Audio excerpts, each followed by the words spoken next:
हामिद मीर के इंकशाफात। हामिद मीर ने जंग न्यूज़ में एक कॉलम लिखा जिसका उन्वान है पाकिस्तान अभी नहीं बदला। उनका कहना था कि साबिक वज़ीर-ए-आज़म इमरान खान बार बार कहते हैं कि पाकिस्तान बदल चुका है। हो सकता है कि उनके लिए पाकिस्तान वाकई बदल गया हो, क्योंकि वो साबिक army chief general Qamar Javed Bajwa पर बहुत से इल्ज़ामात लगा चुके हैं और बाजवा साहब बंद कमरों में तददीद के सिवा कुछ नहीं कर सके। खान साहब की खिदमत में अर्ज है कि हम साफ़ियों के लिए पाकिस्तान अभी नहीं बदला।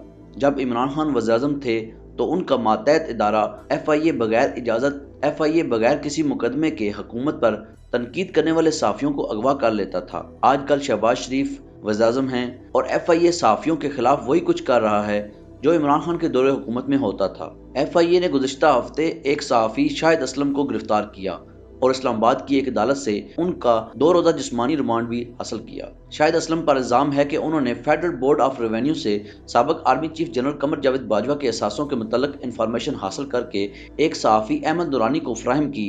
FIA के पास शाहिद के खिलाफ कोई सबूत नहीं और सबूत की तलाश के लिए वो शाहिद से इनके लैपटॉप का पासवर्ड मांग रहे हैं, लेकिन शायद ये पासवर्ड देने से इनकारी है। शायद की गिरफ्तारी से ये सवाल पैदा होता है कि क्या जनरल कमर जावेद बाजवा वाकई रिटायर हो चुके हैं या अभी शहबाज शरीफ हुकूमत पर अपना हुक्म चला रहे हैं। अगर शहबाज शरीफ हुकूमत के ख्याल में शायद ने कोई बहुत बड़ा कानून तोड़ दिया है तो क्या जनरल कमर जावेद बाजवा नहीं तोड़ते रहे। जनरल बाजवा की कानून शिकनी के बारे में सबसे बड़ी गवाही चौधरी परवेज इलाही दे चुके हैं। चौधरी साहब ने बबांगे दहल बताया कि जनरल बाजवा ने उन्हें मशवरा दिया था कि वो PDM की बजाय इमरान खान का साथ दें। जनरल बाजवा का ये मशवरा आइन की दफा 244 की खिलाफ वर्जी थी, जिसके तहत मुसल्लह अफराज के अफसरान और जवान ये हलफ उठाते हैं कि वो किसी भी किस्म की सियासी सरगर्मियों में मुलव्वस नहीं होंगे। इमरान खान को जनरल बाजवा के खिलाफ उसी दिन कार्रवाई कर देनी चाहिए थी जब उन्होंने जनवरी 2021 में असद उमर, परवेज खट्टक, शाह महमूद कुरैशी और शिबली फराज को तलब किया और उन्हें कहा कि 48 घंटे के अंदर अंदर वज़ीर पंजाब उस्मान बुज़दार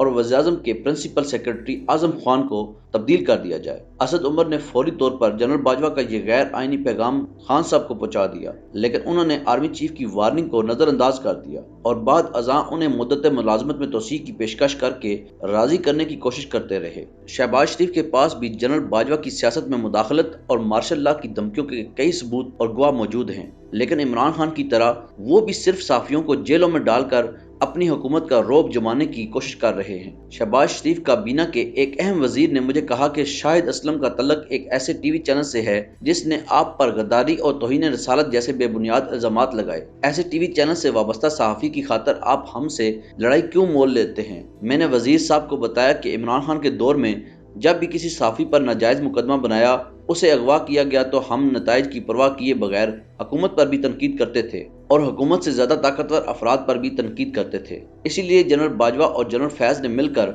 हम पर 9 माह की पाबंदी लगवाई। अब अगर आपकी हुकूमत भी साफियों के साथ वही कुछ कर रही है तो हम कैसे खामोश रहें। शाहिद असलम को जिस खबर की पदाश में गिरफ्तार किया गया वो उनके टीवी चैनल ने नशर नहीं किया, बल्कि वो खबर अहमद नूरानी की वेबसाइट फैक्ट फोकस ने जारी की। अरशद शरीफ की शहादत के बाद शाहिद असलम की गिरफ्तारी पाकिस्तान के अहल सहाफत के लिए खतरे की दूसरी घंटी है। साफियों को सियासी जमातों का तर्जुमान बनने की बजाय सिर्फ सहाफत के साथ वफादार रहना चाहिए। सियासतदान और साफी की दोस्ती बड़ी मुश्किल शय है। इस दोस्ती में सियासतदान अपनी सियासत को शाजो नाजर ही कुर्बान करता है। सियासतदान हमेशा अपने साफी दोस्त से कुर्बानी मांगता है और कुछ साफी इस दोस्ती को निभाते निभाते अपनी सहाफत कुर्बान कर बैठते हैं। नौजवान साफी इन्हें अपना रोल मॉडल नहीं बनाते जो सहाफत को सीढ़ी बनाकर सियासी हुकूमती ओहदे हासिल करते हैं। नौजवानों का रोल मॉडल वो साफी बनते हैं जो हर हुकूमत के दौर में अताब का शिकार रहते हैं। हमारे बुजुर्गों में हुसैन नकी, अल्ताफ हसन कुरैशी की सूरत में 2 जिंदा मिसालें मौजूद हैं। ये दोनों बुजुर्ग मुख्तलिफ मकातब फिक्र से तल्लुक़ रखते हैं, लेकिन जमहूरियत और आज़ादी सहाफत के लिए इन दोनों ने सियासी हुकूमतों के साथ साथ फौजी हुकूमतों के दौर में भी मसाइब झीले। अल्ताफ हसन कुरैशी को जुल्फ़िकार अली भुट्टो की हुकूमत ने भी गिरफ्तार किया और जनरल ज़िया उल हक ने भी इन्हें गिरफ्तार किए रखा। अक्टूबर 1977 में अल्ताफ हसन कुरैशी गिरफ्तार होकर कोट लखपत जेल लाहौर पहुंचे। तब वहां भुट्टो भी कैद थे और अपने मुशक्कती के जरिए कुरैशी साहब से उर्दू डाइजेस्ट मंगवा कर पढ़ा करते थे। अल्ताफ हसन कुरैशी ने हाल ही में मशरकी पाकिस्तान टूटा हुआ तारा के नाम से सूते डाका के असबाब पर एक किताब मुरतब की है जो उनके आंखों देखे वाकयात और मुशाहदात पर मबनी है।